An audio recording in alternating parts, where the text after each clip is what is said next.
सुलेमान ने 20 वर्ष बाद, जिनमें उसने प्रभु का मंदिर और अपना महल बनाया था, उन नगरों का पुनर्निर्माण किया जिन्हें हुराम ने उसे लौटा दिया था। उसने उनमें इसराइलियों को बसाया।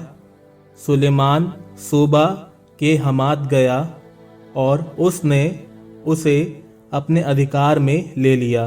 उसने उजाड़ खंड में अवस्थित तदमोर और उन सब भंडार नगरों का पुनर्निर्माण कराया जिन्हें उसने हमात में बनवाया था।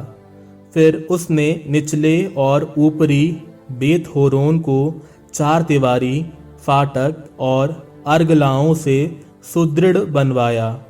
उसने बालात का अपने सब भंडार नगरों का और रथों और घुड़सवारों के लिए सब रक्षक नगरों का पुनर्निर्माण कराया।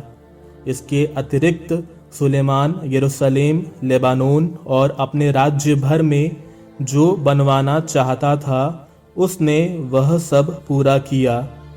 गैर इस्राएली हित्तियों, अमोरियों, परिजियों, हिव्वियों और यबूसियों में से जो शेष रह गए थे, अर्थात उनके वंशज जो अब तक देश में रह रहे थे और जिनका विनाश इस्राएली नहीं कर पाए थे, उन सब से सुलेमान बेगार लेता था और आज भी ली जाती है।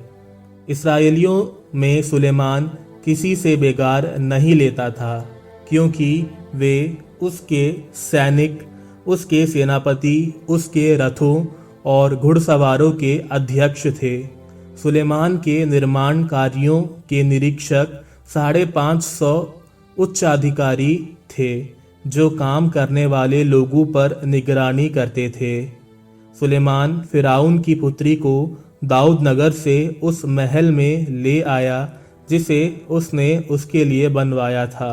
उसका कहना था, इस्राएल के राजा दाऊद के महल में कोई स्त्री ना रहे, क्योंकि हर वैसी जगह पवित्र है जिसमें प्रभु की मंजूषा रह चुकी है।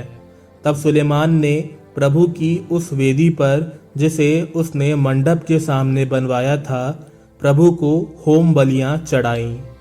उसने मूसा के आज्ञानुसार प्रतिदिन के निर्धारित चढ़ावे अर्पित किए, अर्थात उसने विश्राम दिवसों, अमावस के दिनों और साल भर के 3 पर्वों पर बेखमीरी रोटियों के सप्ताहों के और शिविर पर्व पर ऐसा किया। उसने अपने पिता दाऊद के आदेशानुसार सेवा करने के लिए याजकों के दल निर्धारित किए। उसने प्रतिदिन की आवश्यकता के अनुसार लेवियों को भी नियुक्त किया, जिससे वे स्तुतिगान और याजकों के साथ सेवा करें। उसने प्रत्येक फाटक के लिए अपने दलों के अनुसार द्वारपाल भी नियुक्त किए, क्योंकि ईश्वर भक्त दाऊद ने ऐसा आदेश दिया था। याजकों और लेवियों ने हर बात में और भंडारों के विषय में राजा दाऊद के आदेशों का पालन किया। इस प्रकार प्रभु के मंदिर की नींव डालने से लेकर उसके निर्माण की समाप्ति तक सुलेमान का कार्य पूरा किया गया। इसके बाद सुलेमान एस्योन गेबेर और एलत गया, जो एदोम देश के समुद्र के किनारे है। हुराम ने अपने नौकरों द्वारा उसे जहाज और निपुण नाविक भेजे। वे सुलेमान के सेवकों के साथ ओफिर गए और वहां से राजा सुलेमान के लिए 450 मन सोना लाए।